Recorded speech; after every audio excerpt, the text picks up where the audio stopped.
आज की इस वीडियो में स्टूडेंट्स हम देखेंगे यूनिट नंबर 14 इलेक्ट्रोस्टैटिक्स के क्लास 10 फिजिक्स के तमाम अनसॉल्व न्यूमेरिकल्स। तो आइए इस वीडियो को स्टार्ट करते हैं। तो स्टूडेंट्स ये न्यूमेरिकल्स आपको मिलेंगे बुक में पेज नंबर 108 पर सेक्शन सी में, जो कि न्यूमेरिकल का सेक्शन है। टोटल 6 न्यूमेरिकल्स यहाँ पर हैं। तो एक एक करके हम इन न्यूमेरिकल्स को देखते हैं कि इन न्यूमेरिकल्स में क्या गिवन है, क्या कहा गया है और किस तरह से ये आंसर इसके आएंगे। तो प्रॉब्लम नंबर 1 स्टूडेंट्स हमारे पास है, what is the electric force of repulsion between two electrons at a distance of 1 metre. इस प्रॉब्लम में हमसे कहा गया है कि हमें इलेक्ट्रोस्टैटिक फोर्स मालूम करनी है रिपल्जन की दो इलेक्ट्रॉन्स के दरमियान, अगर दो इलेक्ट्रॉन्स के दरमियान का फासला है 1 मीटर। तो स्टूडेंट्स आपको पता होगा कि सेम चार्जेस क्या करते हैं, एक तरह से रिपेल करते हैं, इसलिए हमसे कहा है कि इलेक्ट्रिक फोर्स ऑफ रिपल्जन मालूम करें। तो अब हम डेटा बना लेते हैं इस प्रॉब्लम का। तो इस प्रॉब्लम के अंदर स्टूडेंट्स क्योंकि डिस्टेंस गिवन है, तो डिस्टेंस को मैंने यहाँ पर आर से रिप्रेजेंट कराया है और आर हमारा यहाँ पर शो कर रहा है डिस्टेंस बिटवीन टू इलेक्ट्रॉन्स, और आर की वैल्यू कितनी गिवन है 1 मीटर। और स्टूडेंट्स क्योंकि यहाँ पर दो इलेक्ट्रॉन्स हैं, तो इलेक्ट्रॉन्स के ऊपर चार्ज क्या होता है 1.6 मल्टीप्लाई बाय 10⁻⁻⁹ कूलम। क्योंकि दोनों इलेक्ट्रॉन्स का चार्ज सेम होगा, लिहाजा मैंने Q1 को रखा है बराबर किसके Q2 के, और इसकी वैल्यू मैंने यहाँ पर पुट कर दी 1.6 मल्टीप्लाई बाय 10⁻⁻⁹ कूलम। क्योंकि ये न्यूमेरिकल स्टूडेंट्स रिलेट करता है कूलम्स लॉ से, तो कूलम्स लॉ के अंदर कूलम कांस्टेंट हमारा कांस्टेंट होता है, जिसकी वैल्यू आपको वर्बली याद होनी चाहिए, चाहे न्यूमेरिकल में गिवन हो या ना हो। तो के की वैल्यू हमने लिख ली 9 multiply by 10⁻⁹ newton metre square पर कूलम स्क्वायर। और हमें यहाँ पर इलेक्ट्रिक फोर्स ऑफ रिपल्जन मालूम करनी है, जिसको हमने यहाँ पर एफ से रिप्रेजेंट करवाया है। तो अब स्टूडेंट्स हम देख लेते हैं इसका सॉल्यूशन। तो इस प्रॉब्लम को सॉल्व करने के लिए स्टूडेंट्स हम यूज़ करेंगे कूलम्स लॉ का फार्मूला। क्या होता है, F इज इक्वल टू के Q1 Q2 divide by R square. अब हम एक एक करके के की, Q1 की, Q2 की और R की वैल्यू पुट कर देते हैं।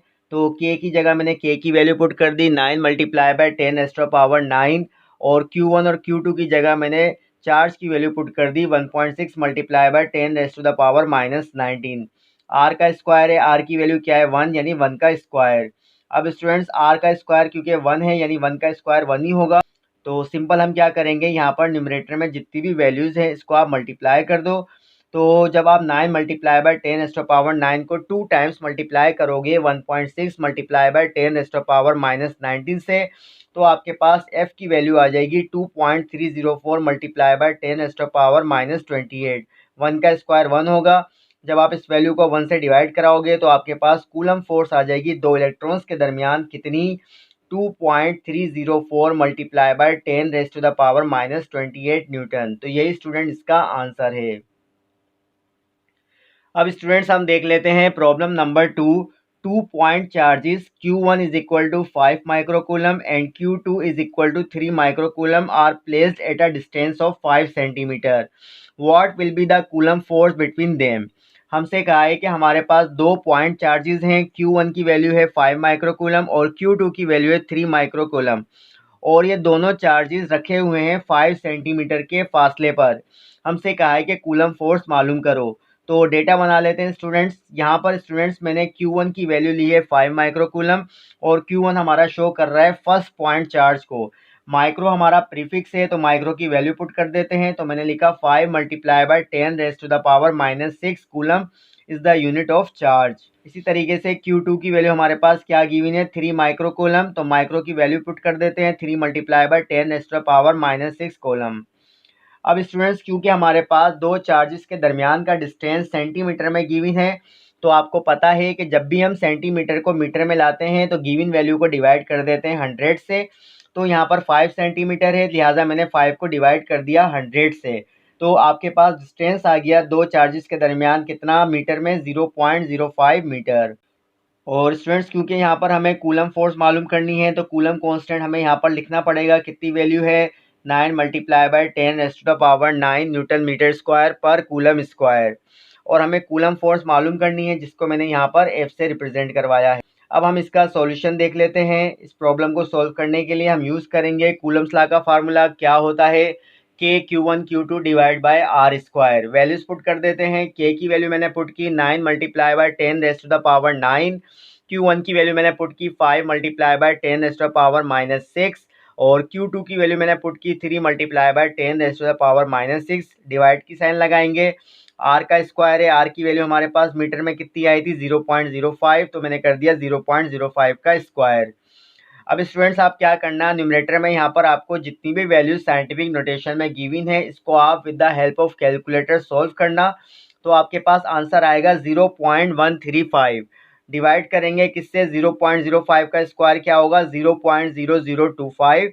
तो जब आप स्टूडेंट 0.135 को डिवाइड करोगे 0.0025 से, तो आपके पास फोर्स आ जाएगी कूलम फोर्स कितनी 54 न्यूटन। तो यही इसका आंसर है।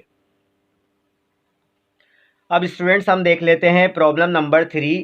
क्या कहा गया है, if 2 micro coulomb charge is place in the field of 3.42 multiply by 10 raise to the power 11 newton पर coulomb, what will be the force on it. हमसे कहा है कि अगर हमारे पास एक चार्ज हो 2 माइक्रो कूलम का और उसको रखा जाए इलेक्ट्रिक फील्ड के अंदर और इलेक्ट्रिक फील्ड की इंटेंसिटी हमें बताई है 3.42 multiply by 10 raise to the power 11 newton पर कूलम, तो फोर्स क्या होगी चार्ज पर वो हमें मालूम करनी है। तो डेटा बना लेते हैं स्टूडेंट्स। यहाँ पर मैंने चार्ज को रिप्रेजेंट करवाया है स्मॉल क्यू से, कितनी वैल्यू है 2 माइक्रो कूलम, माइक्रो की वैल्यू पुट कर देते हैं, तो मैंने यहाँ पर लिखा 2 multiply by 10 raise to the power -6 coulomb. और इलेक्ट्रिक फील्ड इंटेंसिटी को मैंने यहाँ पर ई से रिप्रेजेंट करवाया है, कितनी वैल्यू है 3.42 multiply by 10 raise to the power 11 newton पर कूलम। और फोर्स हमें मालूम करनी है, एफ से रिप्रेजेंट करवाया है। अब हम इसका सॉल्यूशन देख लेते हैं स्टूडेंट्स। इस प्रॉब्लम को सॉल्व करने के लिए हम यूज़ करेंगे इलेक्ट्रिक फील्ड इंटेंसिटी का फार्मूला। क्या होता है, E is equal to F divide by Q. हमें F मालूम करना है, तो Q हमारा यहाँ पर डिवाइड कर रहा है, अगर हम इसको लेफ्ट हैंड साइड पर लेके जाएंगे तो E से क्या करेगा, मल्टीप्लाई करेगा, तो हमारे पास फोर्स का फार्मूला बन जाएगा Q मल्टीप्लाई बाई E। अब हम Q और E की वैल्यूज पुट कर देते हैं, तो F is equal to Q की वैल्यू हमारे पास क्या है 2 multiply by 10 raise to the power -6 और मल्टीप्लाई करा देंगे, E की वैल्यू कितनी है 3.42 multiply by 10 raise to the power 11।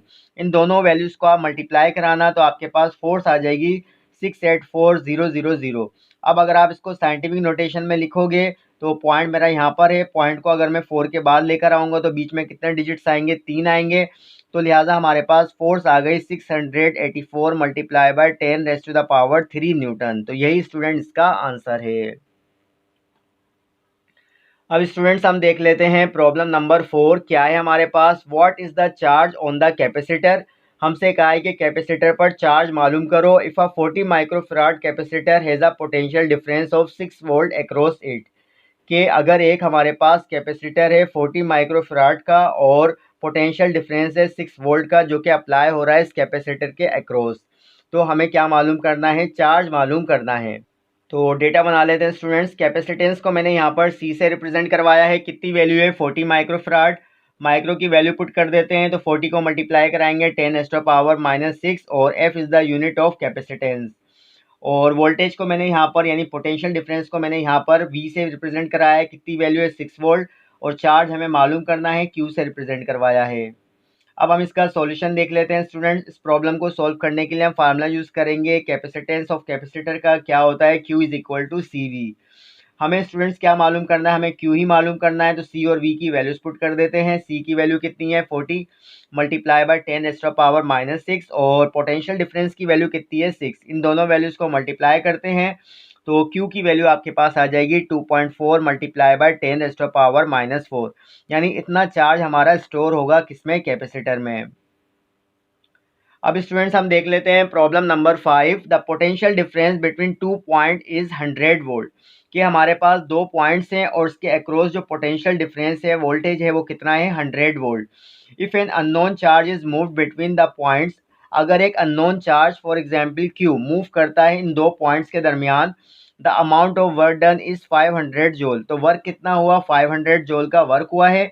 Find the amount of charge, क्योंकि चार्ज हमारा अननोन है तो हमें अमाउंट मालूम करनी है चार्ज की, यानी चार्ज की वैल्यू यानी Q की वैल्यू हमें मालूम करनी है। अब हम इसका डेटा बना लेते हैं स्टूडेंट्स। मैंने यहाँ पर पोटेंशियल डिफरेंस को V से रिप्रेजेंट कराया है, कितनी वैल्यू है 100 वोल्ट।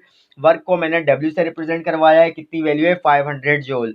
और चार्ज को हमें Q से रिप्रेजेंट कराना है और हमें ये मालूम करना है। तो इस प्रॉब्लम का हम सॉल्यूशन देख लेते हैं स्टूडेंट्स। इस प्रॉब्लम को सॉल्व करने के लिए हम यूज़ करेंगे पोटेंशियल डिफरेंस का फार्मूला। क्या होता है? V is equal to W divide by Q. तो अब स्टूडेंट्स हमें क्यू के क्यू निकालना है, तो V और Q की पोजीशन चेंज करेंगे, तो Q के लिहाज से ये फार्मूला हो जाएगा W डिवाइड बाई V। अब हम वैल्यूज पुट कर देते हैं। वर्क की वैल्यू कितनी थी? 500 और पोटेंशियल डिफरेंस कितना था? 100। 500 को 100 से डिवाइड करोगे तो Q आपके पास आ जाएगा 5 कूलम। तो यही इसका आंसर है। अब स्टूडेंट्स हम देख लेते हैं problem number 6। Find the equivalent capacitance when a 4 microfarad, 3 microfarad and 2 microfarad capacitors are connected in series.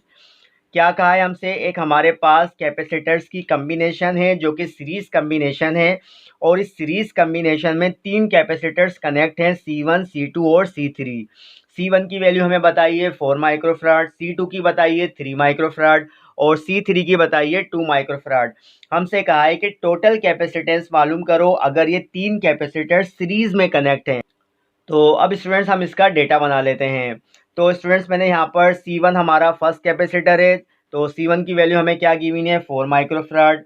C2 हमारा सेकंड कैपेसिटर है, कितनी वैल्यू है? 3 माइक्रोफराड। और C3 हमारा थर्ड कैपेसिटर है, कितनी वैल्यू है? 2 माइक्रोफराड। और हमें क्या मालूम करना है? हमें टोटल कैपेसिटेंस या आप कह सकते हो नेट कैपेसिटेंस हमें मालूम करनी है। तो अब स्टूडेंट्स हम इसका सॉल्यूशन देख लेते हैं। तो इस प्रॉब्लम को सॉल्व करने के लिए स्टूडेंट्स हम यूज़ करेंगे सीरीज कैपेसिटेंस का फार्मूला। तो कैपेसिटेंस सीरीज का फार्मूला क्या होता है? ये डेरिवेशन आपने थ्योरी में की होगी। 1 divide by C net is equal to 1 divide by C1 plus 1 divide by C2 plus 1 divide by C3। अब हम C1, C2 और C3 की वैल्यूज पुट कर देते हैं। तो C1 की जगह मैंने रखा 4, C2 की जगह रखा 3 और C3 की जगह रखा मैंने 2। अब हम स्टूडेंट्स क्या लेंगे? 4, 3 और 2 का एलसीएम लेंगे। तो 4, 3 और 2 का एलसीएम आएगा 12। 4 के टेल में 12 आता है 3 से, तो 3 वन जा क्या हो जाएगा? 3 हो जाएगा। प्लस की साइन लगाएंगे। 3 के टेल में 12 आता है 4 से, तो 4 वन जा 4 हो जाएगा। प्लस की साइन लगाएंगे। 2 के टेल में 12 आता है 6 से, तो 6 वन जा 6। अब 3 प्लस 4 7 और 7 प्लस 6 हमारे पास कितना आ जाएगा? 13। तो 13 डिवाइड बाई 2, तो 1 अपॉन सी नेट बराबर हो जाएगा 13 डिवाइड बाई 12 के। अब स्टूडेंट्स हम क्या करते हैं? क्रॉस मल्टीप्लिकेशन कर लेते हैं। तो मैंने 13 को मल्टीप्लाई करा दिया सी नेट से और इक्वल की साइन लगाई और 12 को 1 से मल्टीप्लाई करा दिया, तो 12 वन जा 12। अब स्टूडेंट्स क्योंकि मुझे नेट कैपेसिटेंस निकालनी है तो 13 को यहाँ से खत्म करना पड़ेगा, तो इसलिए हम क्या करेंगे? 13 यहाँ पर मल्टीप्लाई कर रहा है, नीचे जाके 12 से डिवाइड करेगा, तो सी नेट बराबर हो जाएगा किसके? 12 डिवाइड बाई 13 के। इन दोनों वैल्यूज को आप डिवाइड करना, तो आपके पास नेट कैपेसिटेंस आ जाएगी 0.92 माइक्रोफराड। तो यही स्टूडेंट्स का आंसर है। तो स्टूडेंट्स वीडियो के अंदर हमारे जितने भी अनसोल्व न्यूमेरिकल्स थे यूनिट नंबर 14 इलेक्ट्रोस्टैटिक्स के, वो हमने कर लिए। आज की इस वीडियो में इतना ही, फिर मिलेंगे। अल्लाह हाफिज़।